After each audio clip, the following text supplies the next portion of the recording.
Hey everyone, and welcome back for another deep dive. Glad to be here. This time we're really getting into it with you guys as we journey through Joshua chapters 13 through 19. That's right. And our guide for this journey is going to be inheriting the promise, Joshua's division of the land. Excellent source. Now, we're not just going to be, reading off names and places. No, definitely We're not. going to go deeper. Much deeper. We want to understand why this whole division of the land mattered so much way back then. Yes. And what it can teach us today about promises and legacies. What do you think? I think it's fascinating how we see a different side of Joshua in these chapters. Oh, how so? Well, this isn't the same young warrior who crossed the Jordan. Oh, right. He's older now Yeah. and facing a new set of leadership challenges. I see what you mean. Yeah. It's not about conquering anymore. No. It's about dividing up the land. Exactly. So why is that so important? Well, in this time period, think about it. Land wasn't just about owning property. It was tied to inheritance, identity, your tribe's future. You belong to the land. Absolutely. It represented this profound connection to God, like woven into their very being. Almost like land was destiny. Land was destiny. Yeah, exactly. Wow. It's powerful. So then we get to chapter 13. Okay. And God tells Joshua, Mm-hmm. there's still more work to do. There's more land to conquer, Right. even though he's older. Even though he's older. I find that so intriguing. I do too. What do you think that says about him? It really speaks to Joshua's perseverance Mm-hmm. and his understanding that God's promises, they often unfold over time. Yeah. Not all at once. He Yeah. doesn't just rest on his laurels. He keeps going. He keeps going, yeah. And there's a lesson in there for us, don't you think? Oh, absolutely. Yeah. I mean, what unclaimed territories might we have in our own lives, right? Wow. Dreams we've put on hold, goals we've kind of let slide. That's a good point. Yeah. Maybe it's time to revisit some of those. I love that, unclaimed territories. It's a good image. So the next thing that happens is the first land grants. Okay. They go to the tribes who had settled east of the Jordan, Right. Reuben, Gad, and the half-tribe of Manasseh. That's right. Why them first? Well, that order is actually very significant. Okay. Remember, these tribes, they actually received this land Yeah. back when Moses was leading. Well, that's right. So it's a powerful example of honoring commitments Wow. made by previous leaders. Even as time passes, leadership changes. Yeah. It shows continuity, He does. reinforces this idea that God's promises stand firm across generations. Mm-hmm. Makes you wonder, how well do we honor promises Yeah, good question. made to others Right. as time passes? Exactly. Do we uphold those commitments Right. made by those who came before us? Yeah. Big questions. Yeah, it is. Now let's talk about chapter 14 Okay. and this just incredible figure, Caleb. Caleb, 85 years old. Can you believe it? He still wants to fight for Hebron, which was known for giants. A region of giants. Hard not to be inspired by that, He's amazing. His tenacity. He is truly a testament to unwavering faith. Yeah. Think about this. Caleb waited 45 years Wow. for this promise to be fulfilled. It's a long time. It is a long time. That's 5 years. He didn't demand instant gratification. No? He trusted God's timing. That's incredible. Isn't it? Yeah, That kind of long game, that requires incredible faith and dedication. it really does. What dreams or goals in your life Yeah. require that kind of, unwavering belief? What are you willing to fight for even after years of waiting? That's a powerful question. I think so. It's easy to give up when things take time. It is. It is. So we move on to chapters 15 through 19, Okay. and things start to get really detailed. They do. We see the land west of the Jordan Great. meticulously divided among the remaining tribes. Yes. Boundaries, cities, All laid out. everything carefully laid out. Meticulous. Why such attention to detail? Well, it wasn't just about dividing up the land. No. It was about establishing peace and preventing future conflict. Oh, see, Clear boundaries meant less room for disputes, right? that makes sense. And it's a testament to their commitment to carrying out God's plan Yeah. with precision, forethought. Mhm. Makes you think about how we approach our own endeavors, doesn't it? It does. Are we planning carefully? Are we thinking about the long-term implications of our actions? That's a great point. Yeah, It's so easy to rush things. it is. But sometimes, taking that extra time to plan things out, Absolutely. it can really save us headaches down the road. For sure. Okay, on to chapter 18, Okay. the tent of meeting. Yes. It's set up at Shiloh. At Shiloh. What's so special about Shiloh? Well, Shiloh becomes like the central hub for Israel. The center of it all. Yes, it's not just a place. It represents their religious and political center. Right? It was like a unifying point Yeah. for the entire nation. Wow. So it's bringing everyone together It is. to this one spot. And it reminds us of the importance of having a central grounding point for communities, even today. That's true. You know, Yeah. whether it's a physical location or a shared set of beliefs, Right. communities thrive when they have that common ground, Yeah. Yeah. a place or an idea that binds them together. It's so interesting how so much of what we're talking about know, right? has implications for us today. Thousands of years later. Thousands of years later, yeah. It's powerful. Finally, in chapter 19, we see the people honor Joshua Yes. with his own inheritance. That's right. They give him land in Timnath-Serah. Yeah. It's just such a beautiful gesture, you know? It is. What do you think that says about him as a leader? I think it speaks volumes Yeah. about the respect and love they Right. had for him. He led by example, with integrity, unwavering faith. He did, yeah? This land was his reward. Yeah. It was a symbol of the legacy he built. And, that makes me wonder, Yeah. what legacy are we building through our own actions? What will people remember us by? Wow, that really makes you think. It does, doesn't it? It's not just about what we achieve. No. It's about the kind of people we are along the way. It's about the journey. It is, yeah. Exactly. And I think that's a great place to maybe pause for now. Okay, yeah, We've covered a lot of ground in these first few chapters, but there's so much more to uncover. definitely. Looking forward to it. It's really fascinating to consider how this whole division of the Promised Land, Yeah. it wasn't just a practical matter. Right. It was deeply spiritual as well.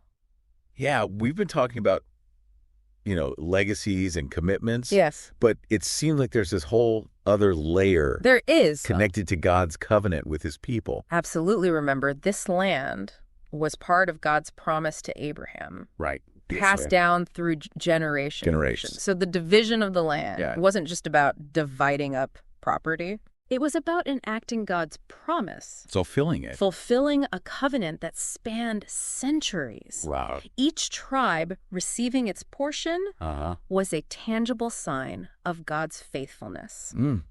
That's powerful. It is. It's a powerful reminder that even in the midst of change and challenge, Yeah. God's promises hold true. That makes me think about the idea of inheritance in a whole new light. Oh, It's not just about what we receive materially, No. but about the spiritual legacy we inherit and pass on. That's a great point. It really is. It makes you wonder, Yeah. what are the spiritual inheritances we've received? Right. What values, beliefs, traditions have been passed down to us? It makes you think. And what are we doing to nurture and pass those on to future generations? Oh, those are big questions. are big questions. And speaking of big, Yeah. this whole process of dividing the land, Yeah. it must have come with its share of challenges. Oh, for sure. 12 different tribes with their own needs and desires. There had to be some disagreements along the way. Oh, absolutely. And in fact, the source does mention some of these disputes. Really? Yeah. For example, there was a disagreement between Judah and Ephraim Okay. over their boundary lines. Makes sense. And the tribe of Dan, they felt their allotted land was too small, and they ended up migrating north.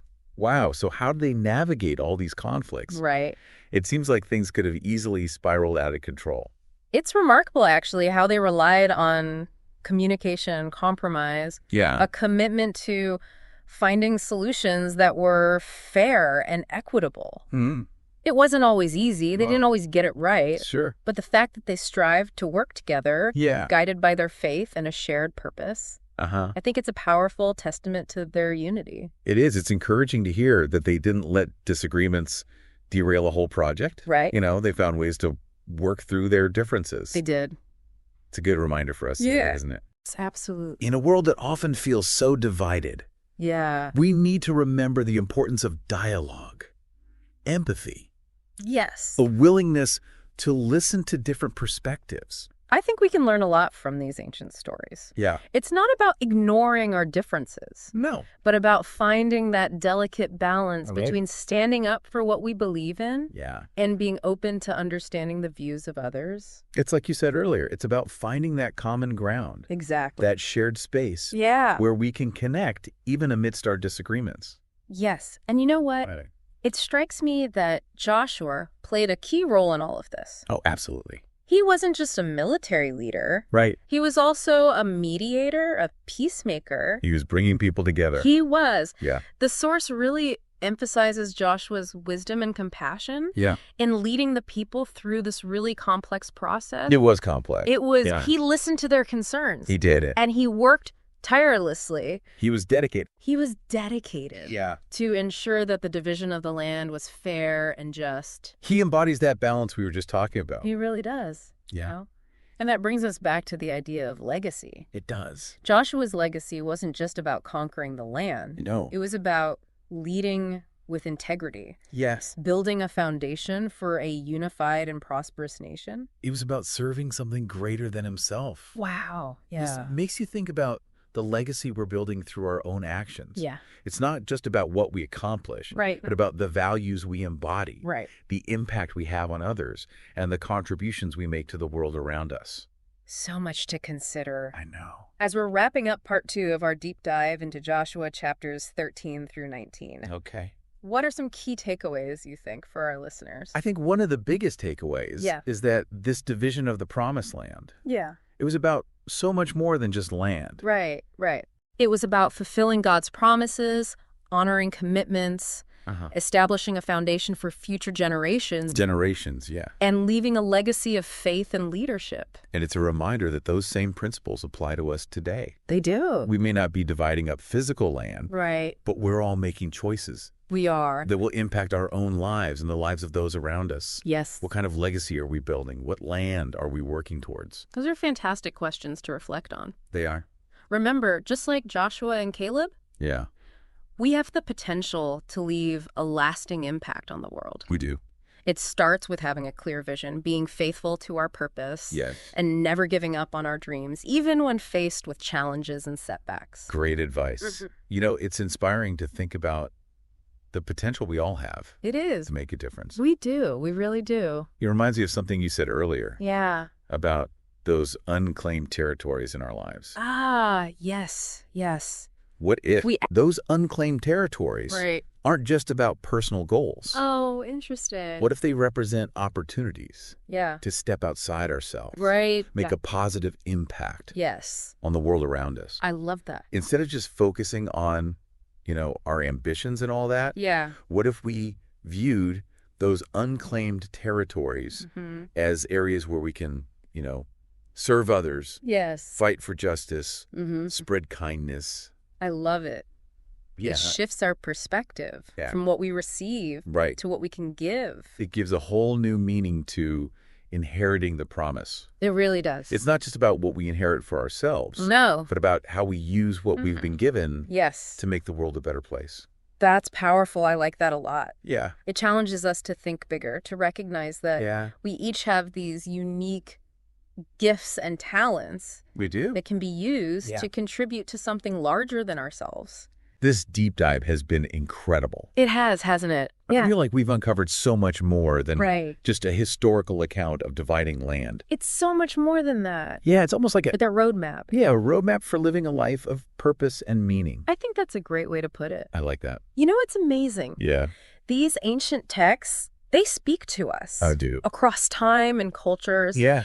They offer this timeless wisdom Yeah. for navigating the challenges and opportunities of our lives. That's so true. It's amazing. So to everyone listening, Yes. what land are you working towards? Right. What legacy are you building? Yeah. What unclaimed territories are calling out to you, Beckoning you. Yeah. beckoning you to step out Yeah. and make a difference? Remember, you have the strength, the courage, and the faith Yeah. to make a difference. You do. Just like Joshua and Caleb. Right. You can claim your inheritance and leave a positive mark on the world. That's a great way to end this deep dive Is. into Joshua chapters 13 through 19. It's been a pleasure. Thank you all for joining us. Yes, thank you. We hope you've been inspired We hope so. to think about the promises in your own life. The commitments you hold dear, the legacy you're building.